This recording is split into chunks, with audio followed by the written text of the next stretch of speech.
Have you ever had that experience where you just got a new guitar and you are so excited? This just happened to me. You get that guitar in, you get it home and you're going crazy, you're playing it. It's one of those great experiences. New guitar day, right? You're busting out, you're shredding with that new guitar, you're melting faces off, your family's mad at you, they're slamming the doors. Dad, can you be quiet? It's wonderful, I love it. So after the honeymoon is over, you start thinking, you know, the guitar is pretty good. But if I had my druthers, I really wish it, I don't want to say this because it's a new guitar, but I wish it, played a little bit better, if you know what I mean. Of course, because when guitars are set up from the factory, they are set up to be able to play well in the widest range of climates that is possible, right? So when they ship out of the factory, they're going to go all over. They're going to go to Boston, Massachusetts. They're going to go to Tempe, Arizona. They're going to go to Dallas, Fort Worth, they're going to go to Seattle, Washington. They're going to end up in Sonora, California. And somehow when those guitars arrive to those places, they all need to come out of the box and still need to be able to play pretty good, right? But that's just not really possible to set up a guitar and have it play perfectly at every single one of all of those locations because of the nature of guitars. And this can happen anytime, right? If it's a new guitar,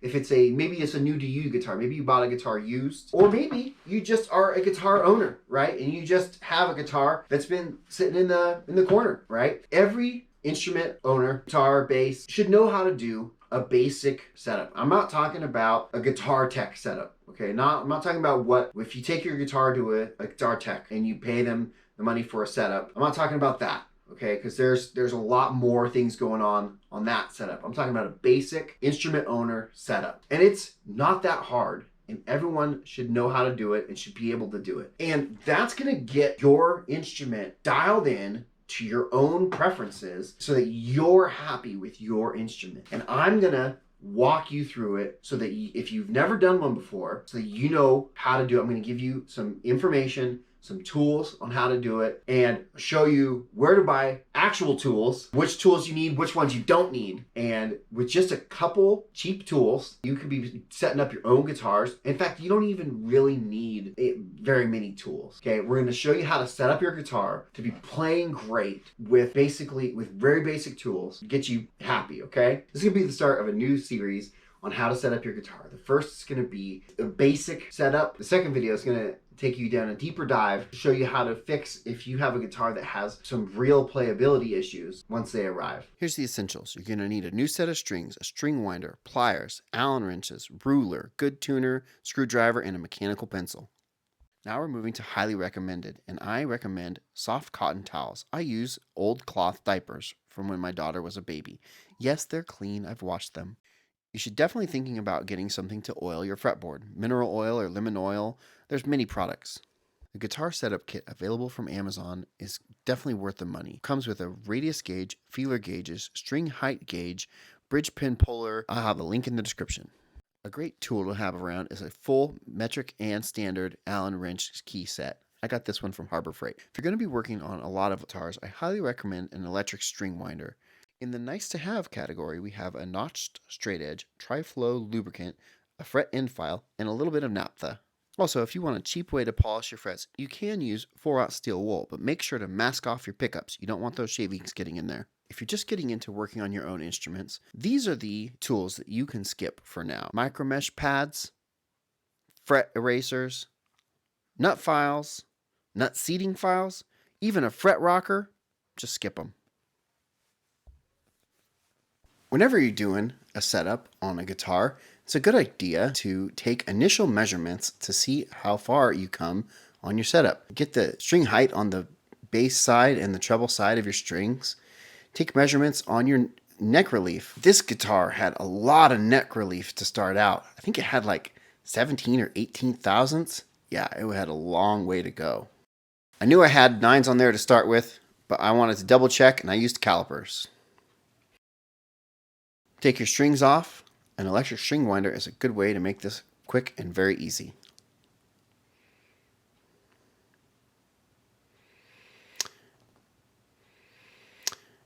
Up next, if you got locking tuners, you're going to have to loosen those puppies.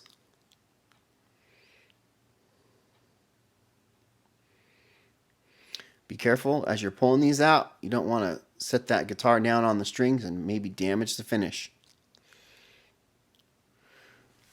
Push them all through. Grab them all and yank them all out. Or, conversely, pull them through one at a time. Up to you. Grab a clean towel. Whenever I have all the strings off, I use it as an opportunity to wipe down the guitar and get all the dust out from between the pickups and clean off everything. If you have a grimy fretboard, use some naphtha or even a little bit of lighter fluid, yes, lighter fluid, and clean that fretboard off.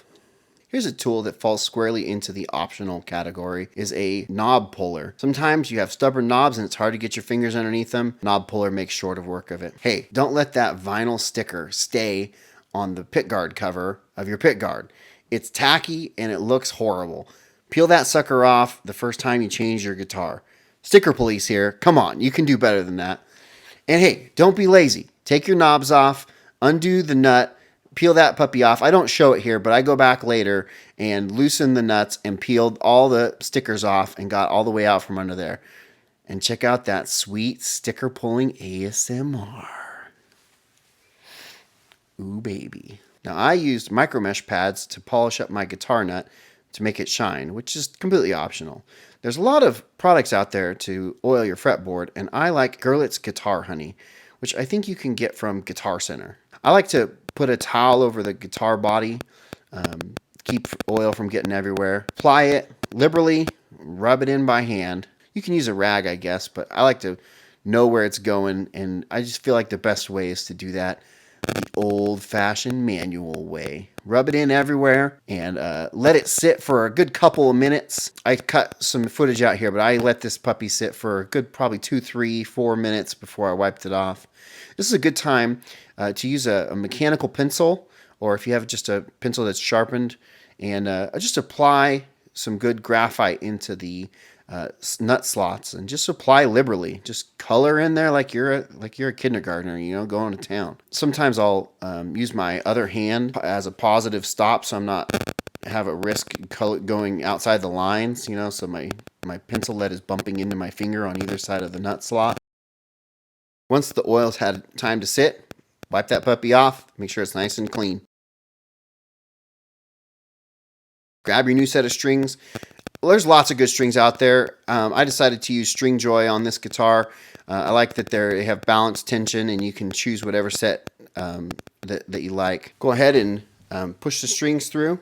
You can change them all at a time or one at a time if you want. Go ahead and grab a string winder. That's going to make this a lot quicker. I like to angle the peg head slots so that they're perpendicular to the fretboard.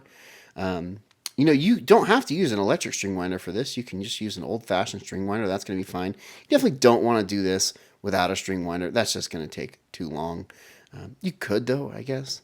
One thing you don't want to do is let that ball end get caught up either against the pick guard or even the tremolo there. Sometimes they get hung up. Push that puppy all the way in. Make sure it's seated firmly.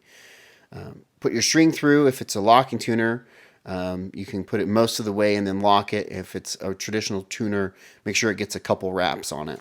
Go ahead and repeat with the rest of the strings before moving on to the next step. If you're interested, I have another video that shows all of the different ways that people can string tuners, the right ways and the wrong ways. You can follow that link. Okay, now it's time to start talking about the actual setup. And I like to follow the T.R.A.I.N method of guitar setup.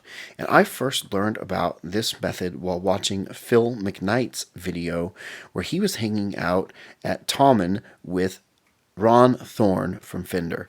And Ron Thorn is the principal master builder for the Fender Custom Shop. If anyone knows about setting up guitars, it's Ron Thorn. And Ron Thorn laid it all out. The T.R.A.I.N method of guitar setup, it's just great. It's so methodical. Each step sets up the next step. You just go through each letter. T for tune, R for relief, A for action, I for intonation, and then N to noodle around and see how it plays. You go through each set and it sets up the next step, and you go through those, and once you're done, you have a great playing guitar. Yeah, I'm going to adjust the tremolo here first, which was a little high. And when you're adjusting a tremolo, it's a balancing act. You know, you're going to adjust the screws in the back, and then you're going to retune, and then you're going to adjust the screws in the back again, and then you're going to retune. Um, and in this case, I think I went back and forth 3 or 4 or 5 times, and then I realized I had taken it too far, and I had to go back and loosen the screws and retune. When you have a tremolo system that is on a fulcrum like that, that is a balanced system, and you just have to be very patient. You know, you have to give a little bit and get a little bit, and you just have to be patient.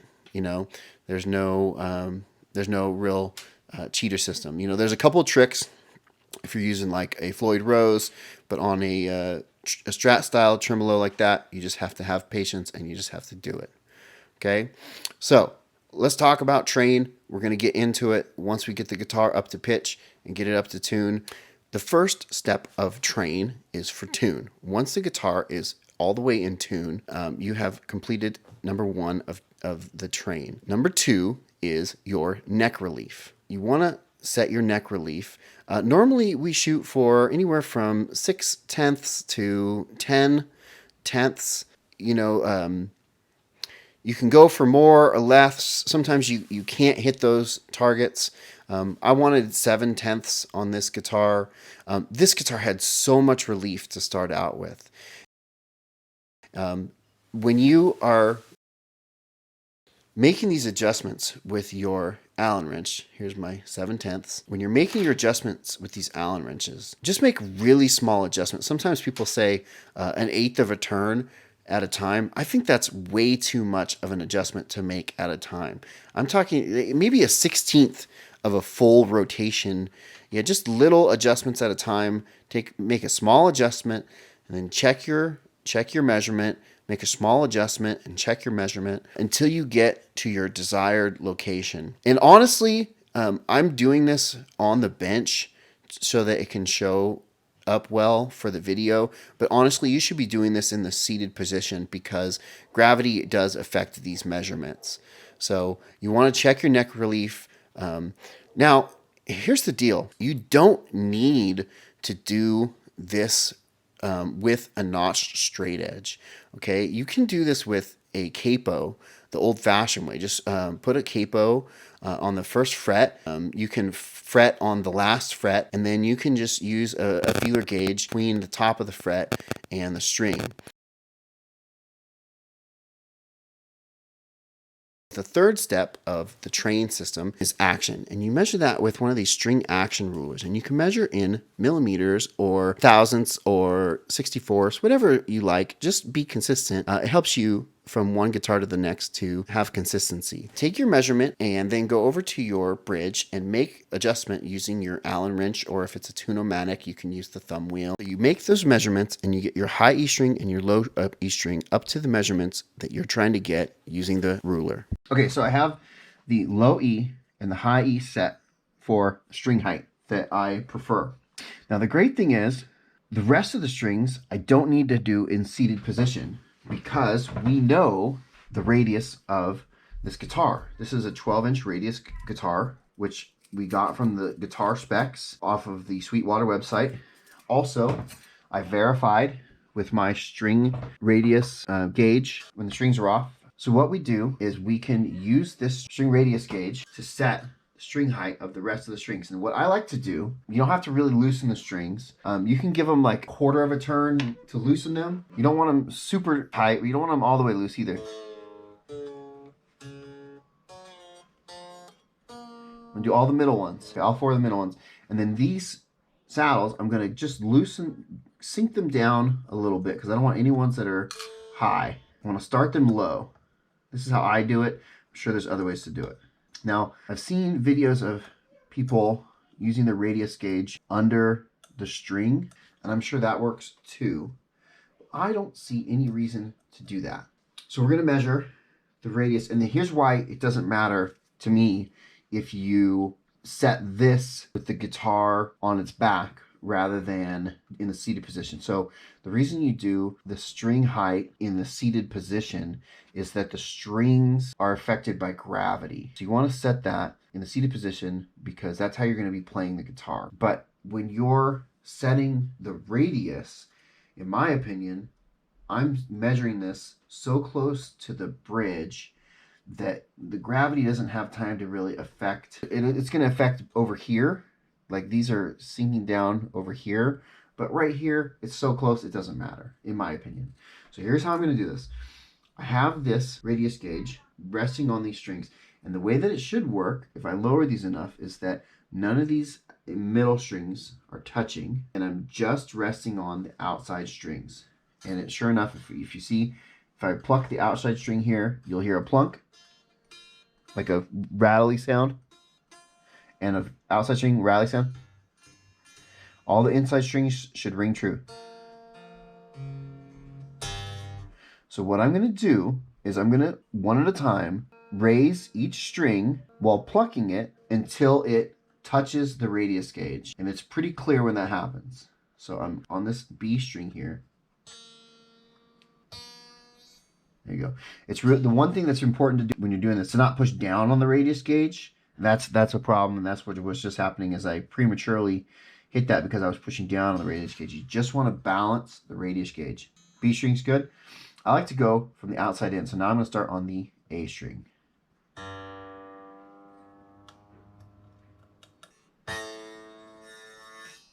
there.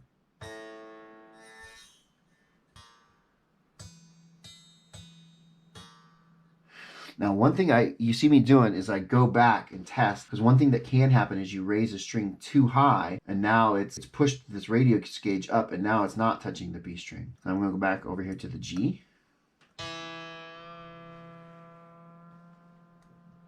I just realized I was pushing too hard on the radius gauge, so I let off my grip a little bit. Right there, it touched. Back down.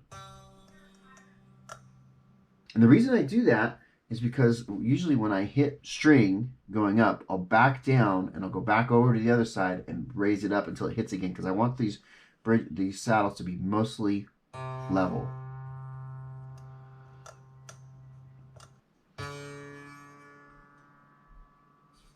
Right there.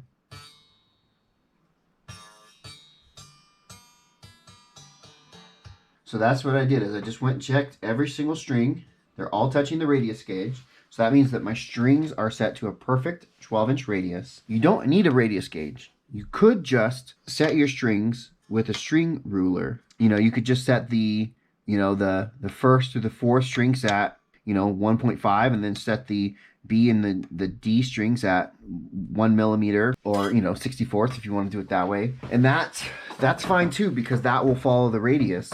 I like doing it this way. I am going to trim the strings. I think we're past the point where I might need to take the strings off, and I think this will help everything be clearer.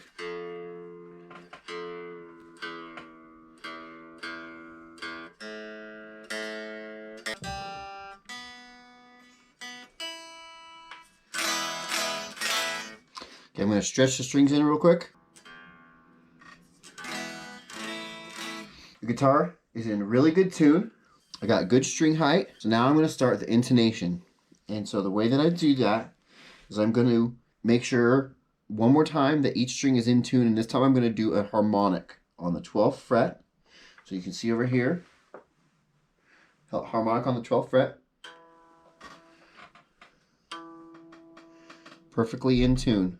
So now I'm going to fret the 12th fret.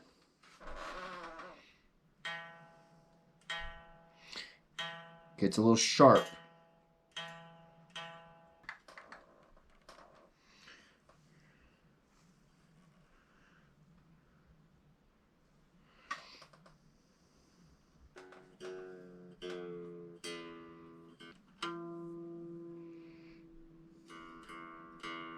Still a little sharp.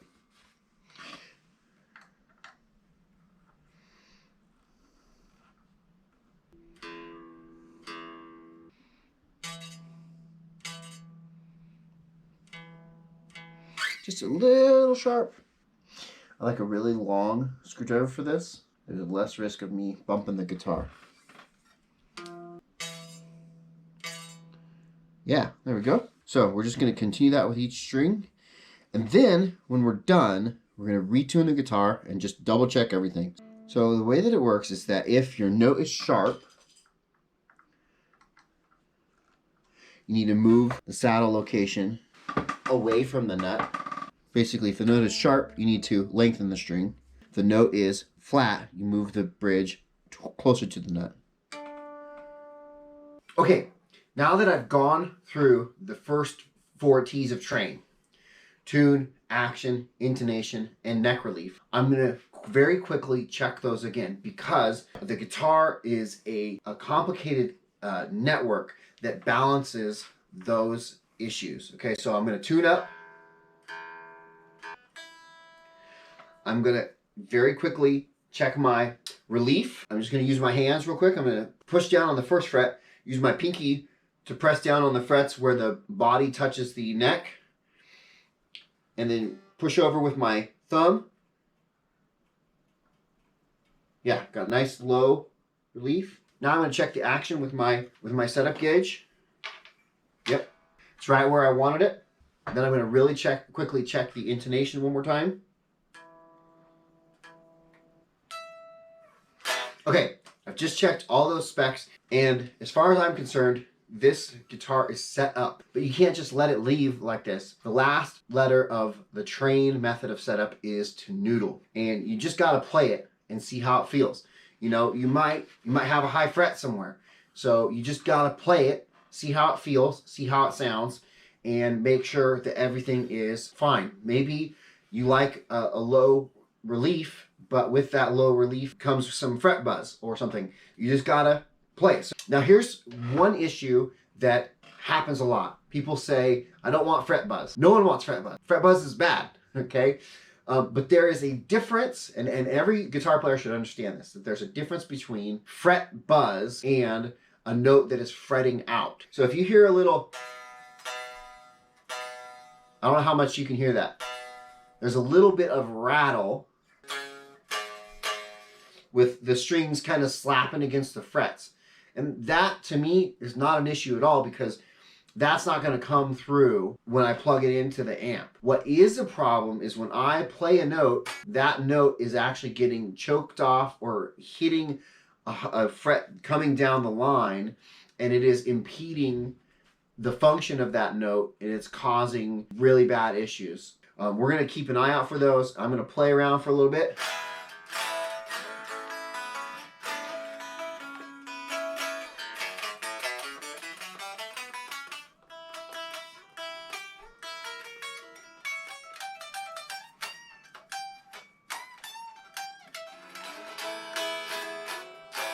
Okay, I can just tell this feels awesome. This feels really great to play. On my own guitar, I'm basically going to call this done.